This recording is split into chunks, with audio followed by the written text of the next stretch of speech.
लेकर वित्त मंत्री आज से पूरी रूपरेखा बताएंगी, जिसके बाद तस्वीर साफ हो जाएगी। बिहार को भी इस पैकेज से काफी उम्मीदें हैं। इधर पैकेज का ऐलान होने के बाद सियासत तेज हो गई है। विपक्ष ने केंद्र और राज्य सरकार से इसे लेकर सवाल पूछना शुरू कर दिया है।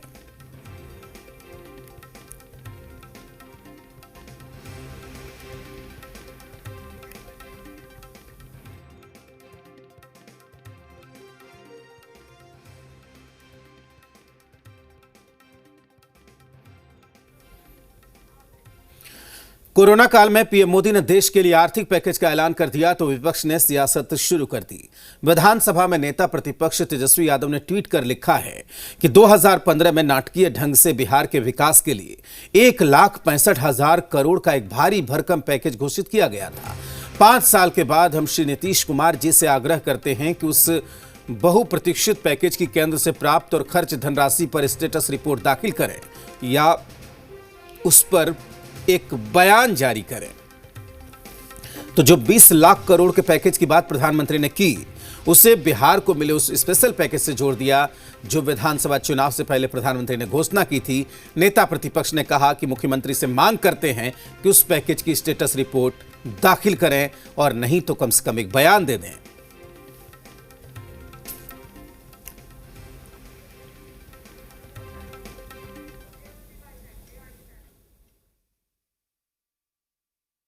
जीवन रहे, इसके लिए जो जद्दोजहद था उसको काफ़ी हद तक इस पैकेज के जरिए आसान बनाने का ये फैसला है।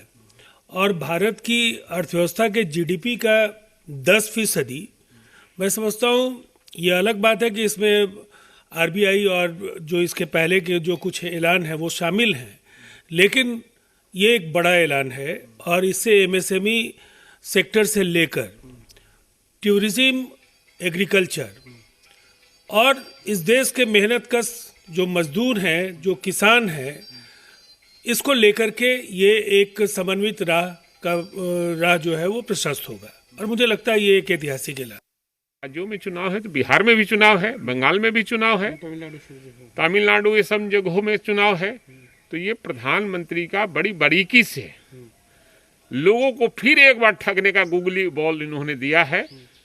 लेकिन जो प्रवासी मजदूर हैं उनके काम के लिए कभी घोषणा नहीं किया कि जो मजदूर आए हैं उनका काम कैसे होगा, उसके लिए कौन सा योजना बनाना, ना राज्य सरकार बना रही है ना केंद्र सरकार बना रही है।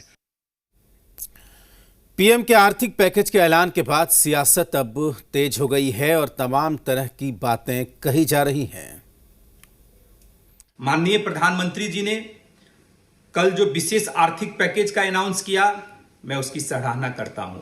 एक अर्थशास्त्री होने के नाते मैं समझ सकता हूं कि देश की अर्थव्यवस्था के भी क्या हालात है और इस हालात में आत्मनिर्भर भारत अभियान के तहत जो उन्होंने 20 लाख करोड़ का पैकेज दिया है, निश्चित रूप से अर्थव्यवस्था को मजबूती प्रदान करेगा। साथ ही साथ यह 20 लाख करोड़ निश्चित रूप से जो 4L की उन्होंने बात की, लैंड, लेबर, लॉ और लिक्विडिटी, निश्चित रूप से अगर इस चारों पे खर्चा किया जाए तो हम लोग की भारत जो है आत्मनिर्भर बनेगा।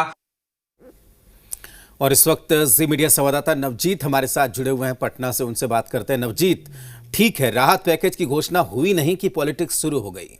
अब ये राजनीति, बिहार विधानसभा का चुनाव भी होने वाला है, यहां से किस तरफ ले जाएगा इसको? देखिए, चूंकि बिहार में चुनाव होने वाले हैं तो कुछ न कुछ बिहार को ज़्यादा मिलने की उम्मीद है। अभी कुछ इसमें स्पष्ट नहीं है कि बिहार को या फिर अन्य राज्यों को कितना मिला है।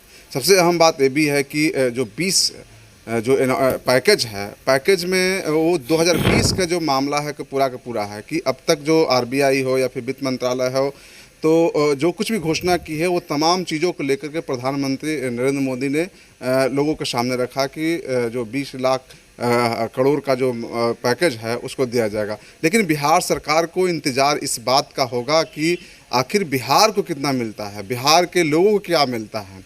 अभी उसकी स्थिति स्पष्ट नहीं हुई है, लेकिन जो बयानबाजी है वो हर तरफ से चल रही है। सत्ता पक्ष इसे एक ऐतिहासिक पैकेज कह रही है, वहीं विपक्ष है वो घेरने का काम कर रही है कि क्या कुछ होगा। लेकिन इतना ज़रूर होना चाहिए, बिहार को भी उम्मीद है, बिहार के लोगों को उम्मीद है कि बिहार को कुछ अच्छा मिलेगा, ज़्यादा मिलेगा। उसका सीधा सीधा असर है कि बिहार में चुनाव होने वाले हैं। अब चुनाव होने में बहुत ज़्यादा समय नहीं रहा है, चूँकि अभी कोरोना है इसलिए चुनावी जो सरगर्मी है वो नहीं दिख रही है। यदि कोरोना नहीं होता तो वाकई में बिहार है वो चुनावी मोड में चला गया होता। अगस्त के बाद कभी भी आचार संहिता लग सकता था, लेकिन अभी स्थिति इतनी संकटपूर्ण है कि इसमें चुनाव वाली बात ही नहीं होनी चाहिए। लोग हैं वो पैदल चल रहे हैं। तमिलनाडु जैसे बिहार से काफ़ी दूर तमिलनाडु है, वहाँ से लोग हैं वो पैदल आ रहे हैं, दिल्ली से आ रहे हैं, तो समस्या काफ़ी है।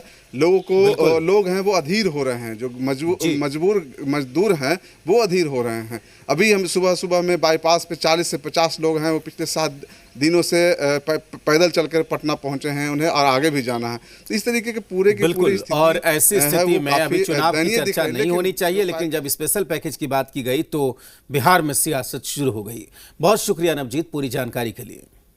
आज भारत में लॉकडाउन का 50वां दिन है। देश 25 मार्च से लॉकडाउन में है। अब तक लॉकडाउन के 3 चरण देश ने देखे हैं। हर अगले चरण के साथ धीरे धीरे कई क्षेत्रों में ढील तो मिली, लेकिन लॉकडाउन अब भी जारी है। 135 करोड़ की आबादी वाला देश 17 मई के बाद भी लॉकडाउन में ही रहेगा। पीएम मोदी ने लॉकडाउन 4 की घोषणा कर दी, लेकिन 18 मई से देश में बदला हुआ लॉकडाउन रहेगा। प्रधानमंत्री मोदी ने कहा कि लॉकडाउन का नया रंग, नया रूप होगा। भारत सरकार ने ब्लूप्रिंट तैयार कर लिया है, जिसकी जानकारी भारत की जनता को जल्द ही दे दी जाएगी। लॉकडाउन 4 पूरी तरह नए रंग रूप वाला होगा, नए नियमों वाला होगा। राज्यों से हमें जो सुझाव मिल रहे हैं उनके आधार पर लॉकडाउन 4 इससे जुड़ी जानकारी भी आपको 18 मई से पहले दी जाएगी। मुझे पूरा भरोसा है कि नियमों का पालन करते हुए हम कोरोना से लड़ेंगे भी और आगे भी बढ़ेंगे।